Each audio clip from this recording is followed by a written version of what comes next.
Hola, mi nombre es Luis Benítez, soy estudiante de Ingeniería en Sistemas de la UNAD.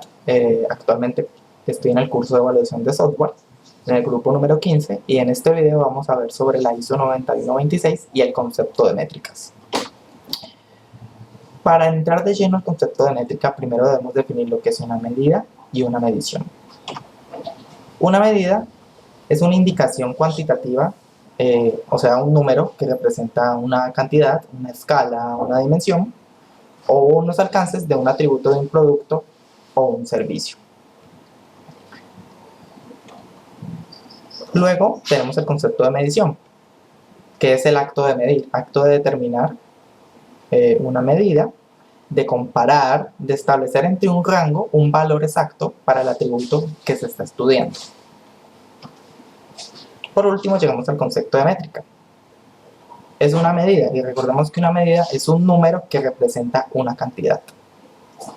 Una cantidad en el grado en que un sistema, componente o proceso de ese sistema posee una cualidad o un atributo específico.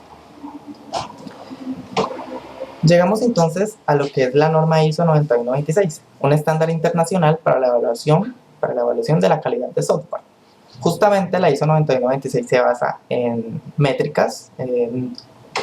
Esta nos provee de unas métricas internas y externas y unos ítems y características a tener en cuenta para medir la calidad del software. No existe una manera exacta de medir el software, ni la ISO 9126 pretende dárnoslo. Por el contrario, nos da ciertos ítems y características sobre los cuales debemos basarnos y medir el software dependiendo de su objetivo específico. Entonces, estas son las métricas que usa el modelo de calidad interna de la ISO 9126. Vamos a ver cada una de ellas pues, de manera un poco más detenida.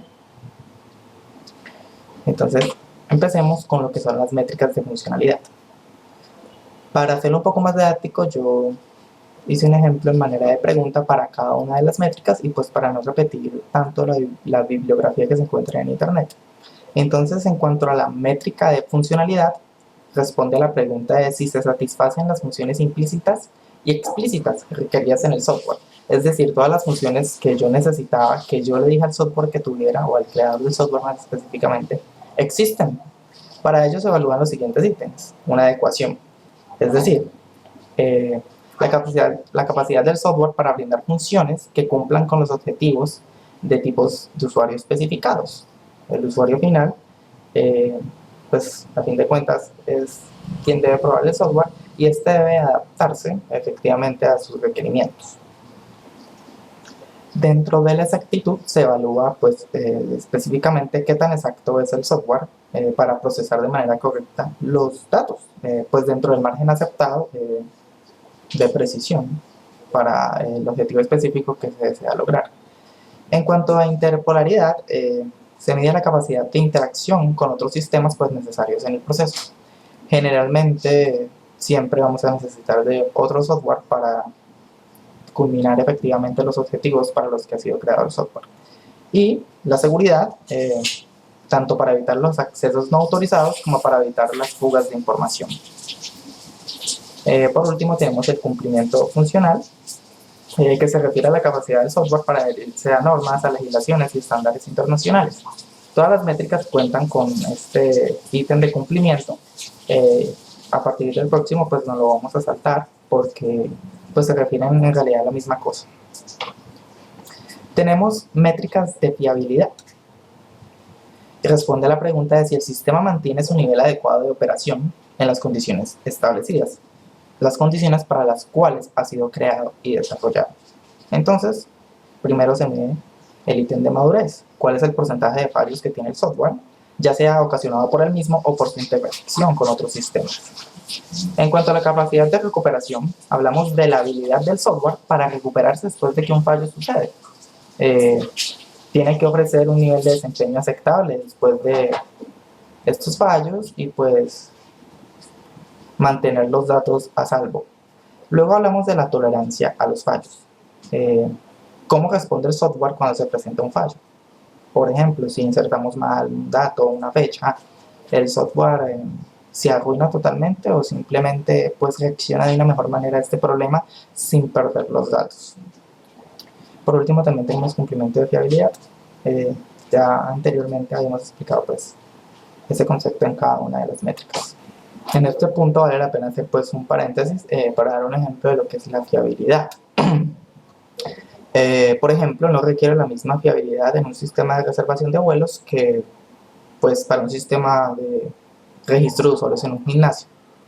En la reserva de vuelos requiero una fiabilidad del 99,9%, es decir, debo esperar que no falle nunca, virtualmente pues para tener a salvo la información, ya que esto afectaría pues enormemente el flujo de trabajo, pues e incluso la economía de la empresa. Sin embargo, en un sistema de registro de usuarios en un gimnasio, pues no requiero tan alta fiabilidad y puedo sobrellevar de una manera pues más cómoda los fallos. Es decir, si pierdo un usuario de la base de datos o en el proceso pierdo alguna información, pues esto no va a afectar enormemente la economía de la empresa. Continuando entonces con las métricas de usabilidad, respondemos a la pregunta de si el sistema es fácil de operar y resulta entendible para el usuario final. En ello se mide entonces el aprendizaje. ¿Cuál es el nivel de esfuerzo que hace el usuario pues, para aprender a utilizar el software? Y luego tenemos lo que es la comprensión. En la comprensión, pues simplemente se evalúa el usuario de qué manera puede entender las funciones del software para aplicarlas a su trabajo del día a día. Por otra parte tenemos operatividad, que mide pues cuán difícil se hace manejar el software, si requiere muchísimo esfuerzo, si requiere demasiados pues, pasos y configuraciones para operar el sistema en pro de cumplir los objetivos. Tenemos entonces métricas de eficiencia, las cuales se refieren o responden a la pregunta de si el sistema utiliza los recursos de forma adecuada, conservando el buen desempeño y sin excesos. Entonces medimos el comportamiento en el tiempo, que tiene que ver con los tiempos de carga, de inicio, en qué tiempo se realizan los procesos, si está dentro del tiempo específico, técnicamente entre más rápido mejor. Medimos también el comportamiento de los recursos, cómo se comporta el sistema con la RAM, el disco duro y el procesador asignados para el cual ha sido desarrollado para el sistema en específico, y pues cómo ejecuta esas funciones con los recursos asignados. Tenemos entonces métricas de mantenibilidad también, y responden a la pregunta de si es fácil modificar el código fuente o agregar funciones nuevas para responder a los requerimientos pues, que cambian a través del tiempo. Se mide la estabilidad. ¿Cuál es la estabilidad del software al momento de yo modificar y cambiar módulos, partes del código fuente? ¿Sigue funcionando perfectamente o tiene problemas? ¿Cuál es el límite aceptable? Es importante definirlo pues, para poder medir la estabilidad. La facilidad de análisis. Puedo analizar fácilmente el código, puedo entender dónde están los problemas, qué partes cambiar, qué partes agregar o modificar, pues para mejorar el software. Una facilidad de cambio también se mide, pues de qué manera yo puedo cambiar las funciones del software o agregar nuevas o modificar los módulos del sistema. ¿Con qué facilidad lo hago? ¿Se me dificulta mucho o pues es relativamente sencillo conociendo las herramientas dadas pues para modificar este software?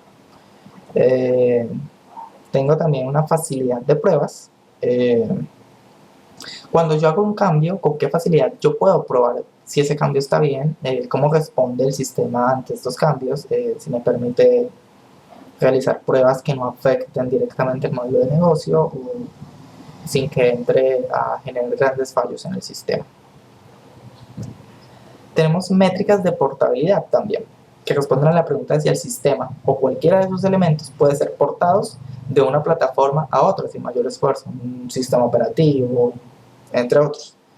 Entonces tenemos el ítem de capacidad de instalación. Esto se refiere a la capacidad de instalación pues, para el que ha sido creado. Por ejemplo, si el sistema ha sido creado para Windows, yo no puedo evaluar su capacidad de instalación en Linux. Entonces, ¿cuán fácil es la instalación del software? La capacidad de reemplazar se refiere pues a la medida en que el software es capaz de reemplazar a otro sin que yo necesite nuevamente el otro software para nada.